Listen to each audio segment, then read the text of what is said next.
Thank you. And sorry to interrupt, Joan. Let me introduce you to the first of our speakers.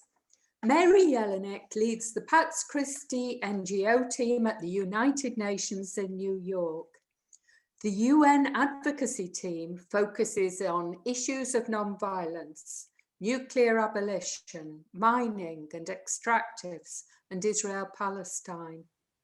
As part of her work for Pax Christi, Mary is an active participant in the International Campaign to Abolish Nuclear Weapons, ICAN, whose work led to the adoption of the landmark Treaty on the Prohibition of Nuclear Weapons. Prior to joining the Pax Christi advocacy team, Mary, who is presently also a member of Pax Christi International, of the board of Pax Christi International, practiced law for nearly 4 decades as a litigation partner in a global law firm based in New York City. Thank you, Mary. Thank you very much, Joan. And thank you to Pax Christi England and Wales for inviting me to participate in this International Women's Day conversation as a member of the Pax Christi International NGO team at the United Nations in New York.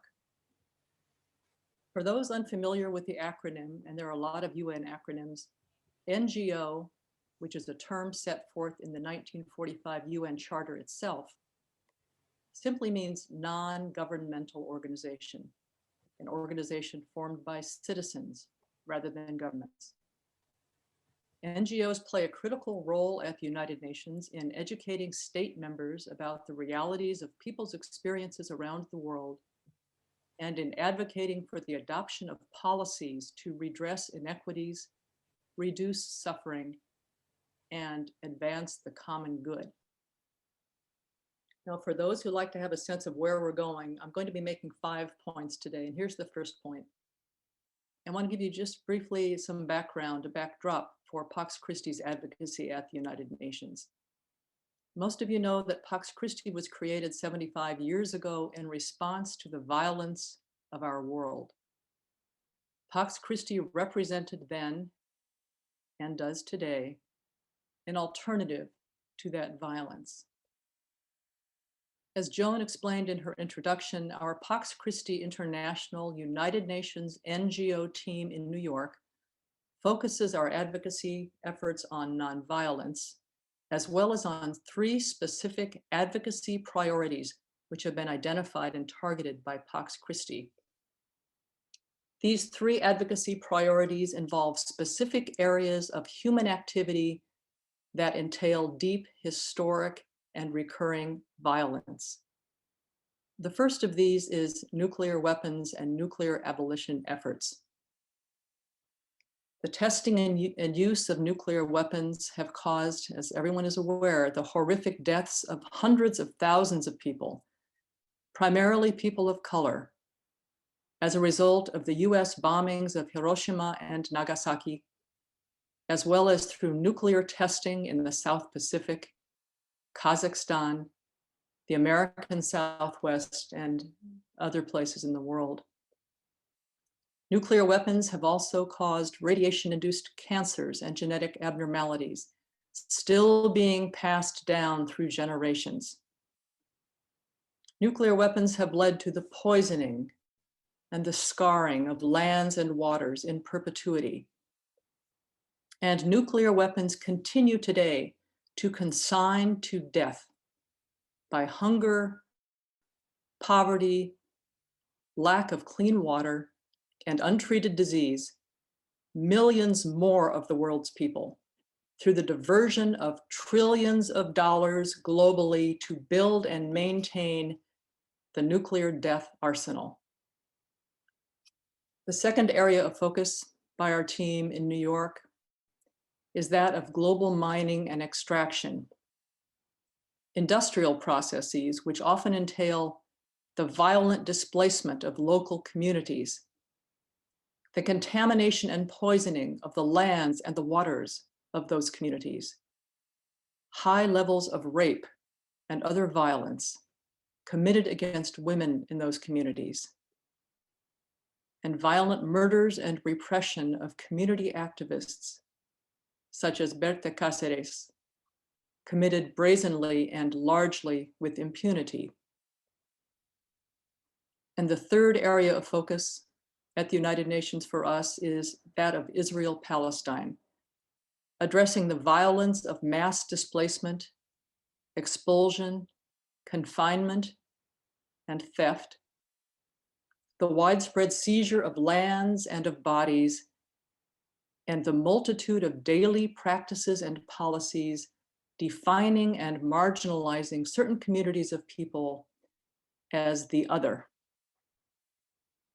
Our purpose as members of the Pax Christi NGO team at the United Nations is to learn, to understand, and to influence policies of UN member states in order to advance the promotion and practice of global nonviolence. And in order to do that, our UN team engages actively in advocacy. Here's my second point. What does advocacy entail? Many of us instinctively describe advocacy as the use of one's voice, effectively using our voices to articulate a position, seeking to achieve a particular outcome. But advocacy actually relies at base on something other than one's voice. It relies instead on one's ears. Advocacy requires listening. For in order to articulate or explain an issue or another's position, I first need to deeply understand that issue or that person's position. And only then can I understand the background, the history, and what might be appropriate. I must listen deeply, deeply. This often entails asking people to tell you their stories and to listen to those stories. Better yet, advocacy means using your connections and our connections at the United Nations and access to help find a platform for people who lack those connections and access to tell their own stories. Our UN team has sought to do that in a number of ways. At briefings of UN member states, in off-the-record meetings with the members of the Security Council, in informal conversations with UN mission staff, in letters to UN missions from global Pax Christi members, including all of you, which we, the team, can help draft or deliver, in meetings with other NGOs, at side events at the United Nations, sponsored by Pax Christi and others, at which we and others make formal presentations, and in online discussions, increasingly important during this pandemic, like this one, with members of Pax Christi and others interested in global issues. There are different ways of sharing others' realities with policymakers. So how do we get into the position of being able to listen and be privy to another's reality? Well, we first need to be in relationship with that person. That requires building mutual trust. It requires setting aside our own presuppositions and embracing a willingness to modify or even discard our own views based upon another's reality. Advocacy is at base all about these relationships. My third point, women are particularly adept at being in relationship with and in listening closely to others. And for that reason, women are particularly well suited to be effective advocates. There's a lot of scholarship, and I suspect that most of you on the call would recognize from your own personal experiences that women may be generally better than most men at forming and maintaining deep and sustained personal relationships with others. This may or may not be a function of biology, but of culture. It is more expected and more permitted in many cultures for a woman to build close relational ties with not only members of her immediate family, but with the larger neighborhood, village, or community. And this gives those women access, knowledge, and understanding about the nature, realities, and needs of that larger community. Wow. Okay.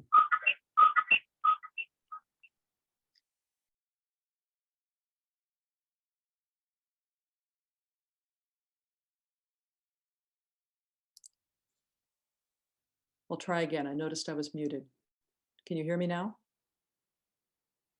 Yes. Thank you. Women straddle multiple spheres, exercising daily responsibilities, having close interactions, and engaging in relationship building with people from a broad array of ages and backgrounds. Women are often the designated caregivers and the teachers in a society, and that care and teaching frequently extend beyond narrow family lines. This puts women in a position to be able to observe, listen to, and learn from a variety and a range of voices and viewpoints. This also means that women may have the opportunity to gain deeper insights and more lasting understandings into the realities of, and importantly, the early warning signs imperiling the larger community. What problems exist in the community? What fissures and fractures may be eroding the bonds within that community? And what members of the community might be longing for and need in order to achieve and maintain stability. And finally, because of women's own experiences, including those of bias and exclusion, women may be able to recognize intersectionalities that most men would never experience or even see. My fourth point is that women are not only critical agents of identifying community problems, but also of advocating for and devising solutions to those problems. We're probably all familiar with the results of research demonstrating that peace processes and the resilience and longevity of peace resolutions are more comprehensive and inclusive, last significantly longer, and are more durable to the extent that women have been integrally involved in that peace process. Our sisters from Pax Christi, Philippines, for example, have very valuable firsthand knowledge, experience, and insights into that reality. The importance of the involvement of women in conflict resolution relates to the factors we've already discussed. Women are more frequently connected with a wider variety of voices within the community, including those of the elderly, youth, and the outcast and marginalized, and so are in a better position to learn, to share, and to incorporate the interests of that broader cross-section of society in creating peaceful conditions. And the more people in the community whose interests, experiences, and realities are represented, articulated, reflected, and protected in a peace agreement, the wider commitment and buy-in there is by the community at large. And so the greater likelihood that the resulting peace accord will be accepted and honored. Finally, in closing, I want to share an example that crystallizes for me the purpose and the potential of our Pax Christi advocacy, not only at the United Nations or by the formal NGO team, but by anyone and everyone on this call today.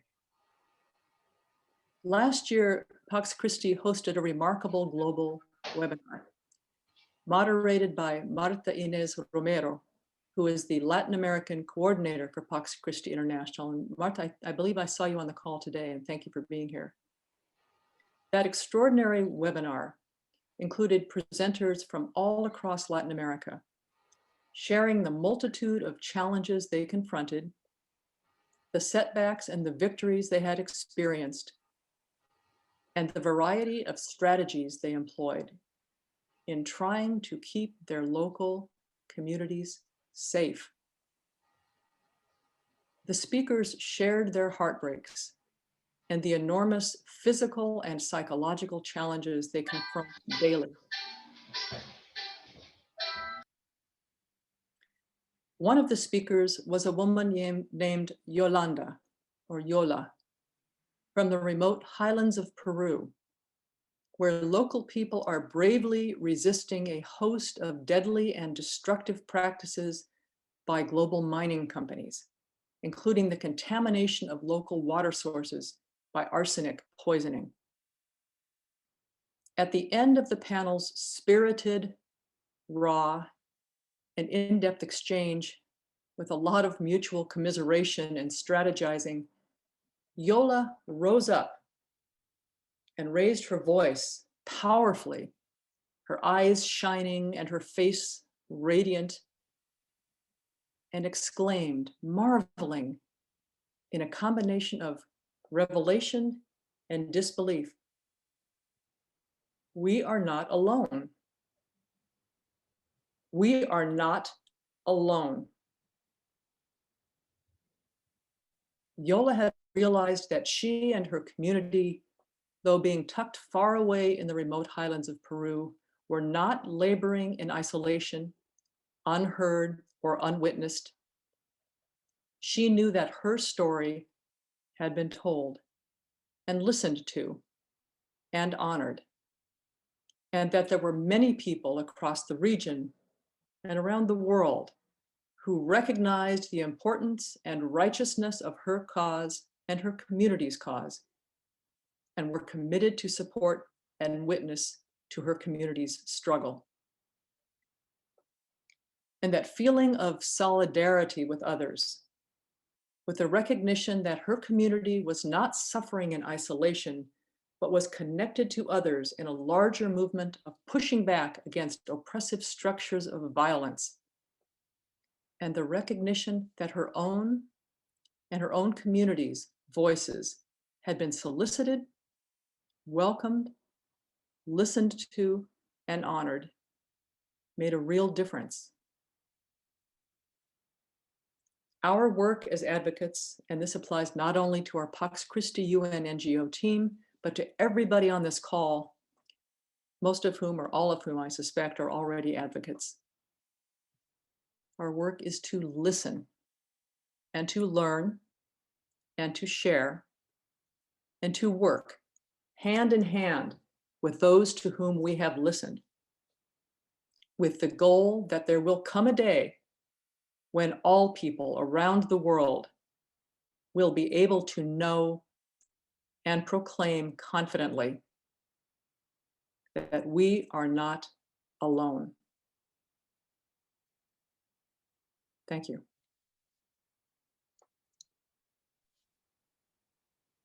Thank you so much, Mary, for your input from a perspective that maybe we're not used to hearing from, and for all the points that you've made. That was great. And now we move on to our second speaker, Sister Katrina Alton. Sister Katrina is a sister of St. Joseph of Peace, based in Nottingham. She's currently preparing to open a house of hospitality for women made destitute by the UK asylum process. She's a spiritual accompanier. As a peace activist, her focus is mainly on the arms trade and nuclear weapons. Thank you, Katrina.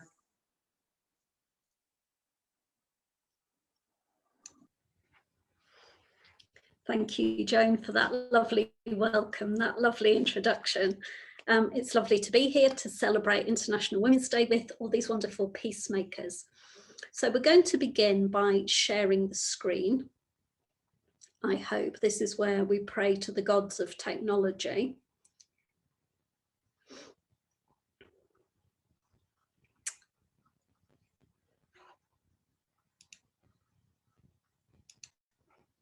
So, as you can see, this is a wonderful painting, and it shows the women, the three women, being the first apostles, announcing the good news of the resurrection to the men, to the 11 apostles.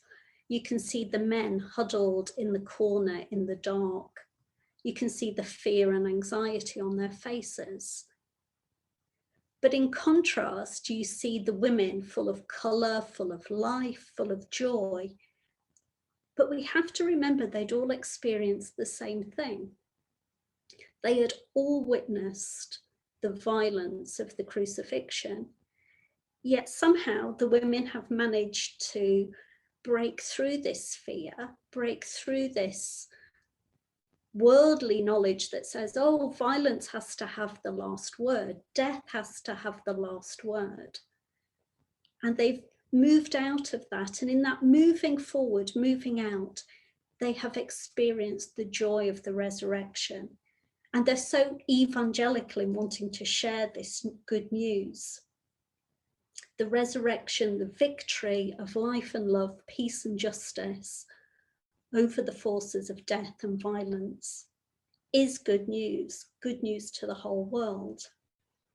And in a similar way, the practice of non-violence is good news to the world. If we can get beyond our own fear and anxiety, if like these women, we can break through this myth that violence is the only way forward, if we too can experience the joy and hope, the evangelical good news of non-violence. Because the power of non-violence, as we've just heard Mary so powerfully talking about, is something we want to share. And I think we could describe non-violence as an evangelical virtue. Evangelical just means good news. So evangelical virtue is a practice or a quality in a person that is radical good news to the whole world. And an evangelical virtue doesn't mean we just avoid sin or avoid making a situation worse. It's something we intentionally choose, a good we intentionally choose to change the world for the better. And as Joan said in the introduction, I'm a sister, I'm part of a religious congregation, and our lives are based on evangelical virtues. So in this next slide, so here we go, in this next slide, we see that our lives, and many of you will be familiar with this, are based on three vows, three evangelical virtues: celibacy, poverty, and obedience. And we make these vows publicly, we make them for life, we make them together, we commit ourselves to community so that we are freed for mission for the service of the kingdom, or as we would say as Sisters of St. Joseph of Peace, to become peacemakers in the spirit of the Beatitudes. So is there a fourth evangelical virtue? Well, I would say yes, and that's non-violence, because non-violence is good news for the world. It's the way of making the world a better place. Because for all of us, we can all choose these evangelical virtues, not just religious. And in that choosing of non-violence, we make real our commitment to challenge the evil of injustice, oppression, and violence, but not to meet violence with violence, because we know that just escalates and nothing changes. The world stays the same. We use more violence and the oppressor uses even more violence. I think the US military call this escalation dominance. And of course, the ultimate spiral of violence takes us all the way to the potential of using nuclear weapons. In total contrast, if we practice non-violence, something does change. And we're in the season of Lent, that time when we reflect deeply as Christians on what it means to change. If we use non-violence, yes, we can defend the poor, the oppressed, in ways that break that cycle of violence instead of feeding into it. We can take that violence, that injustice on in other ways. We can take it on ourselves and transform it. So that non-violence we practice in small everyday acts of kindness, generosity, in encounter and relationship. But I would like to suggest that for religious, there's a way of moving forward to do this in a more public way. So in the next slide, I'd like to share just 3 examples of that, how religious are doing that. So in the top left-hand corner, you can see Mother Mechthild. She's a German Benedictine. She's the abbess of her community, and her community currently hosts refugees and asylum seekers who would otherwise be deported, people who have experienced war in their own countries, women who have experienced the horror of rape being used as a weapon of war. But the German authorities are threatening to prosecute Mother Mechthild, and she could possibly go to prison. But she is willing to take this risk. She is willing to take this suffering on herself rather than allow these women to be deported. The picture underneath was taken at the Dicey Arms Fair in London. Myself and a Catholic worker intentionally went into the road to block it so that the lorries with the carrying the weapons couldn't get into the exhibition centre. We created this beautiful lock-on tube, beautifully decorated. We prayed, we sang, we blocked the road, we risked arrest because war begins at that arms fair, and we wanted to try and break that cycle. And then this final picture, I'm sure many of you will have seen this picture this week, the picture from Myanmar, Sister An Nu Thuang, who I sense spontaneously took herself into the road to put her body between the line of armed police and the unarmed protesters. And that day in her city, the police did not fire. So the rule of life I'm asked to follow challenges me. It says, as it says, our charism of peace, our charism of non-violence challenges us to prophetic risk so that God's reign might be more fully realized. I'm called, I would suggest we are called to risk our privilege. Those of us who have the privilege of being white, the privilege of being European, the privilege of being a religious, to make those risks so God's reign might be more fully realized. And I believe that if we are willing, if we consciously choose to take that suffering onto ourselves, it can open a process of conversion of changing who we are, changing how we choose to live our lives. After all, isn't this the very power at the heart of our faith, the power of the cross? Because God in Jesus was willing to suffer for the sake of love, for the sake of justice. And we're converted, we are brought back to God. Non-violence is also something of beauty, like the other evangelical virtues. And as Dorothy Day never tired of quoting, the world will be saved by beauty. Beauty also inspires conversion. But we never live non-violence alone. At its essence is collaboration, is relationship. So in this next slide, I'd just like to share some of my experiences of collaboration and conversion.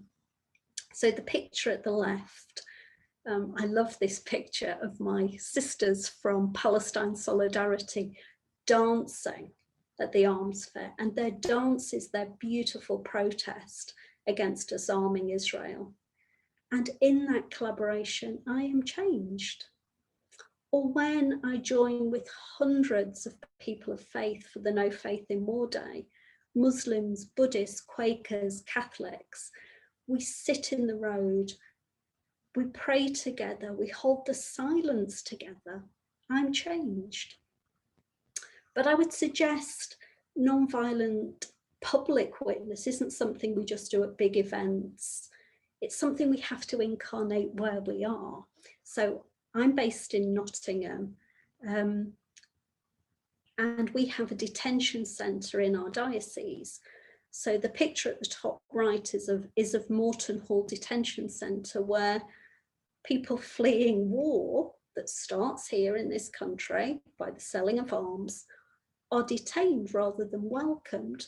So when I stand with my migrant brothers and sisters and say, this is an evil that should be ended, I'm changed.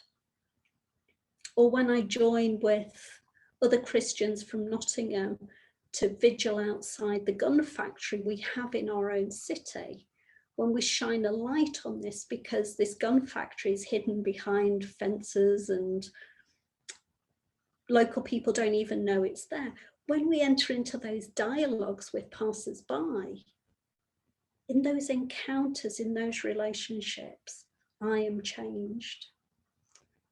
And again, our constitutions celebrate this, you know, because we don't do this alone. We do it confident in God's faithful love and collaborating with others who work for justice and peace. We face the future with gratitude and hope.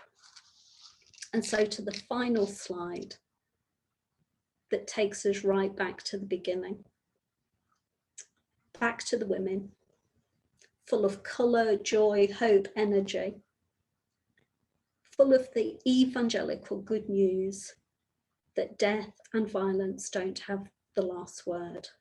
Far from it.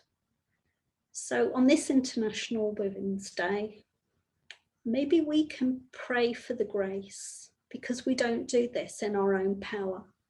We pray for the grace to have the courage and the hope that these women have, that we will have the courage to step outside our fear, whatever holds us back from publicly taking risks, from publicly witnessing to the good news that non-violence is to our world. Because people with hope, women with hope, are very hard to stop. So thank you for listening, and I'll hand you back to Joan. Thank you. Thank you, Sister Katrina. Thank you for speaking from your own experience. Both of you giving us such great challenges, both Mary and Katrina. And now we've chance for about 15 minutes to share what in those two presentations has stayed with you. Maybe something has inspired you, surprised you, challenged you. Each group will have a facilitator, and remember, you can be putting little questions for Mary or for Katrina in the chat if you wish this to explore something further. So now we're going to be magicked into our groups. And can I remind people, if you want to post a question, that would be helpful.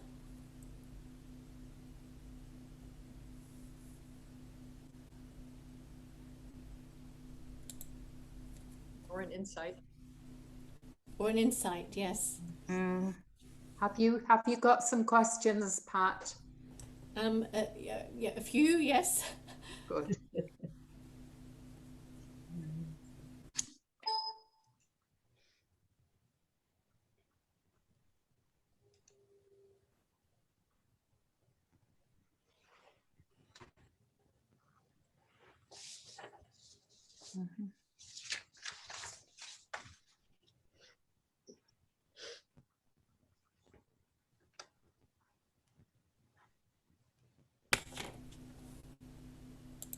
many great people on this call. Just so many people. I'm so happy. Everybody should be out now of breakout rooms. So. Yeah. I think we've lost some, but I think that's understandable.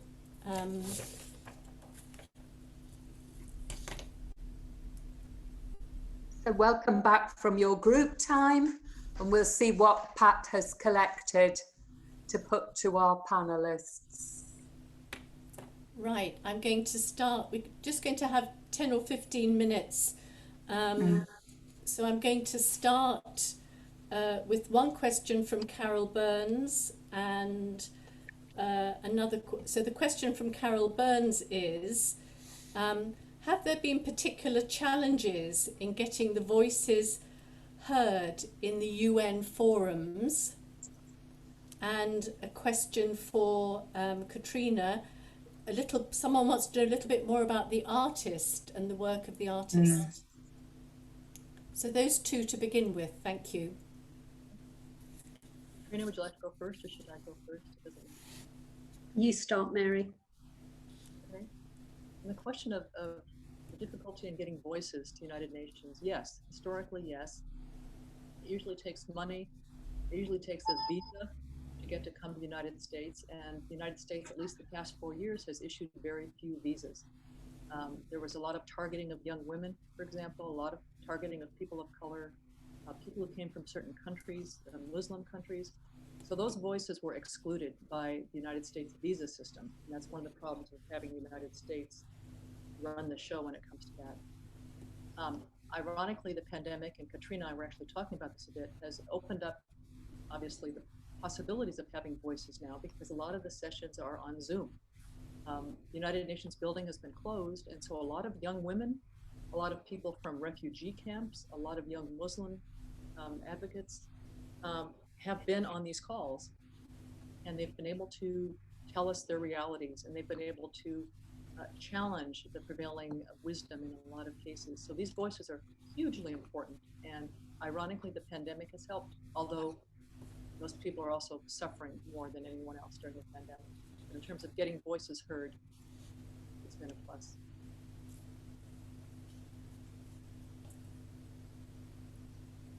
Katrina, about the artist. Yeah. If you want to look up the artist, his name is Michael Cook. The picture was called An Idle Tale, because I think in scripture at some point one of the disciples dismisses the women for this idle tale of the good news of the resurrection. But the reason I really chose it was because I always think art speaks so powerfully to this vocation of non-violence. It speaks to the beauty, the creativity.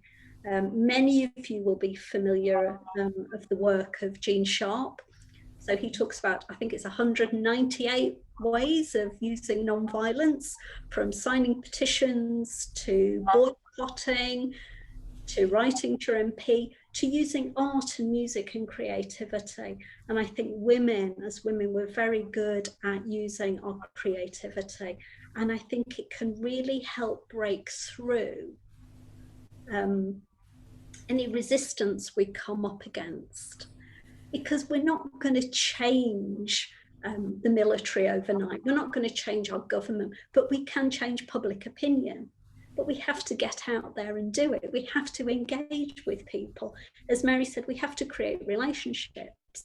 And music, art, drama, dance are amazing and inclusive ways, and very non-threatening ways of doing that. And it enables those who sometimes can't take the lead to take the lead.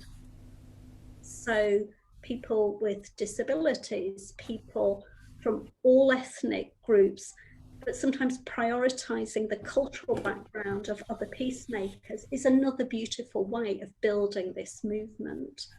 And I'm saying this as someone who doesn't dance, doesn't sing, can't draw a straight line, but loves working with people who can. Katrina, I just wanted to add to that, because when the Treaty on the Prohibition of Nuclear Weapons went into effect January 22nd of this year, one of the reasons it was such a joyous occasion was because the young people, primarily of ICAN, mostly women again, were so creative and they were funny. So when they were, for example, trying to lobby individuals to be signatories or ratifiers of the treaty, they would put, I don't know if you're familiar with Where's Waldo. It's something you look in a book, little kids try to find a figure. They would take the figures of the nuclear nations, the presidents, and make cartoons of them and sit them on a park bench in Central Park and say, oh, here's the Russian ambassador. Oh, here's the United States ambassador. They're not in the United Nations working on this nuclear ban treaty. Here they are. And it was funny. It was funny. And it was very effective. Great. A question for both of you now. Rosemary Pace has, I think Rosemary's in the US. She's noticed that the majority of people on this call are women and realizes that we need men. How do we get more men involved in work for peace and non-violence, especially the way in which you have both described it in terms of the distinctive role women bring, but how do we get men more involved? Mary, do you want to start? There are men involved, clearly. The men who are involved ordinarily have different titles than the women do. But there are some good men at the United Nations. We've got a good man on our team. The question is a good one. Katrina. Yeah, it's a good question. And I think it's like anything. I think it's about relationship. People join, if you invite an individual, if I invite somebody, they tend to come. If an organization does it, there's nothing personal in that. So I think whether it's men, women, people of color, old, young, we have to give those personal invitations, and we can only do that if we're in relationship with people. So we have to get out of our little bubbles. I saw something in the chat about having courage. Well, the 365 times Jesus says, do not be afraid. So you can read that every single day of the year. Do not be afraid. Because we don't do this in our own power. We are held by the unconditional, non-violent love of God in this process. And every time you take a step forward, that gives me courage to take a step forward. Every time you invite me to join you in solidarity and collaboration, that gives me just another link in the chain of non-violence to invite somebody else. So whether it's male or female, I think it's about connectivity, about relationship. Someone sent a question in advance, Fionnuala, and I just want to share a bit of her question. And she's talking about the inner tyrant that speaks to women and says to her that she's never good enough. What do we do with the inner tyrant that might tell us we're not good enough?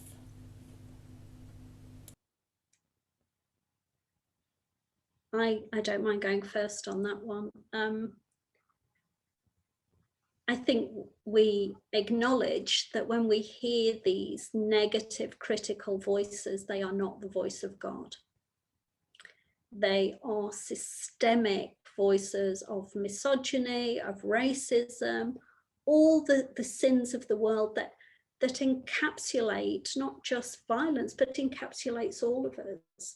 But once we acknowledge that, we can make a choice and we can change that tape in our heads.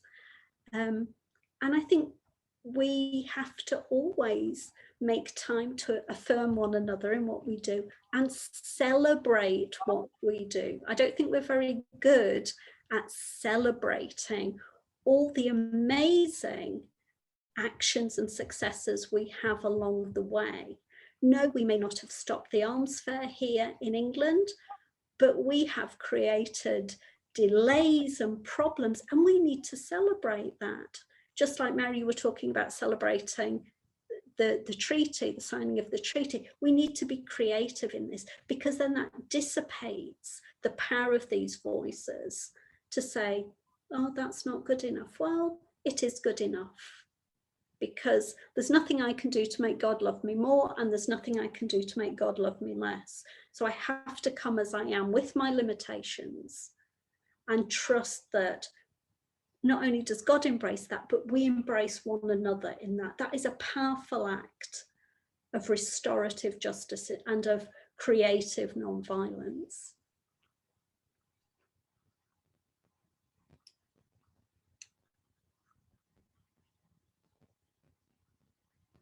You're muted, Mary. Thank you. I like that answer. And in addition, I think we need to just keep giving each other positive messages. My mother's on the call, my sister's on the call, my partner's on the call, friends are on the call. We give each other good messages. And if we continue to do that, you have a different sense of yourself.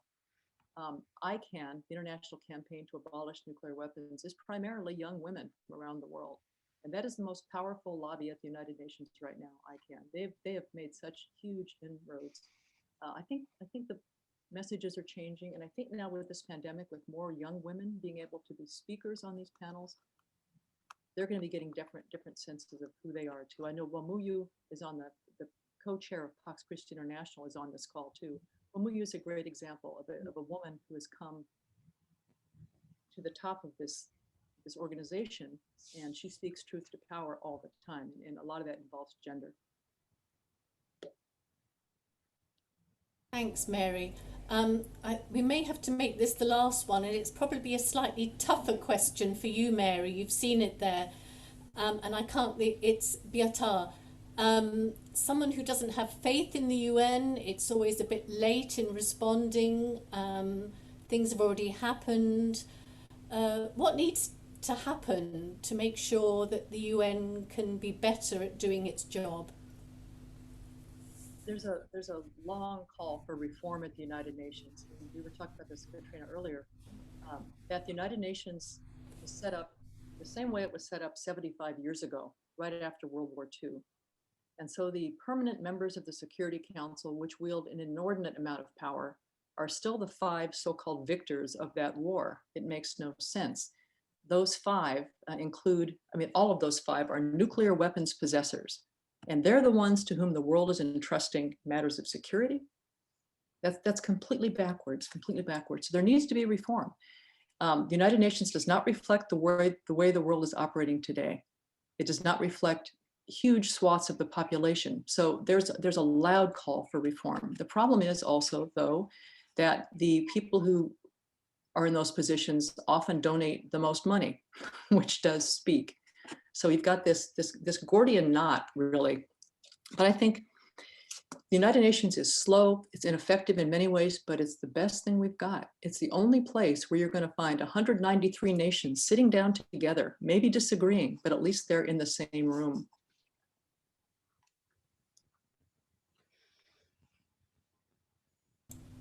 Thank you, Mary. I'm sorry to those whose questions we haven't managed to get around to. We will save them, and some people have answered other people's questions in the chat, so that is very helpful. Joan, can I hand back to you to do our next little job? Thanks, Pat. Thank you to all of you who've contributed to this evening, to our speakers, Mary and Katrina, the Pax Christi staff, Forster, Aisling and Rachel, Pat Gaffney, whose idea this event was, Valerie Flassati for encouraging her on with it, and to all of you for your presence and your forbearance with our delayed start. We'd welcome feedback on this event, especially as we're considering repeating the format. There are so many women peacemakers we'd like to hear from. If you're not already a member of Pax Christi, do consider joining, and we're ever grateful for the donations which fund our work. Now we'll just take a moment of silence to recall any word or idea from this time together that we want to return to before we move into our time of prayer.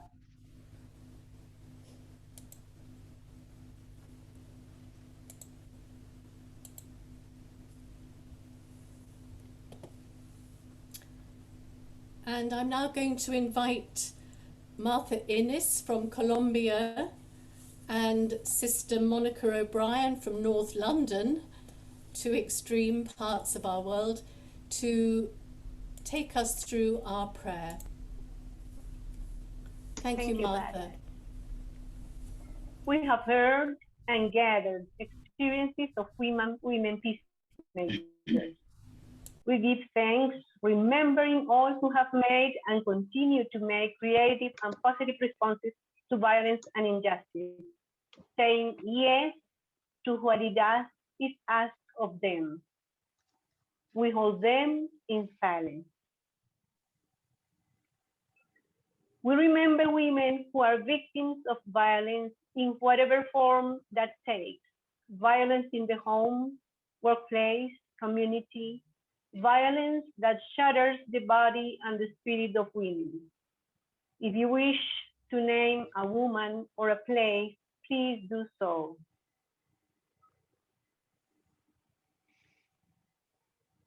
We hold them in silence.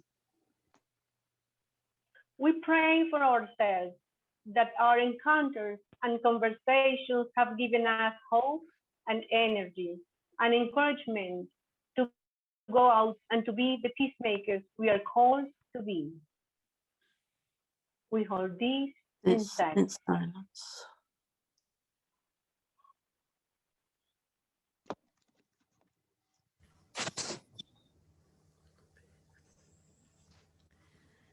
As women following the peace of Christ, Pax Christi, we remember that Jesus believed women, protected women, empowered women, honored women publicly, released the voice of women, confided in women, was funded by women, celebrated women, learned from women, respected women, and spoke of women as examples to follow.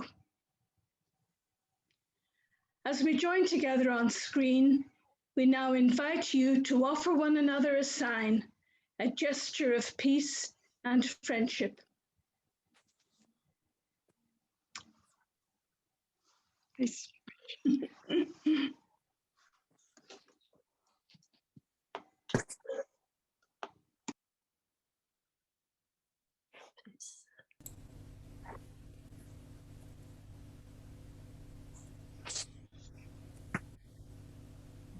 Can the unmuting be done centrally by the team? Or if you just wish to unmute yourself and wave, speak to someone. Peace, everybody.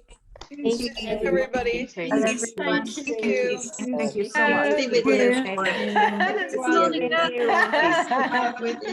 To you, Elizabeth. For the blessings of peace. Thank you. Peace. Bye. Peace, everybody. Peace.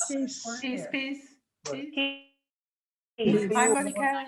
Thank you, Pat. Thank you, Katrina. Thank you, Mary. Bye, Mary.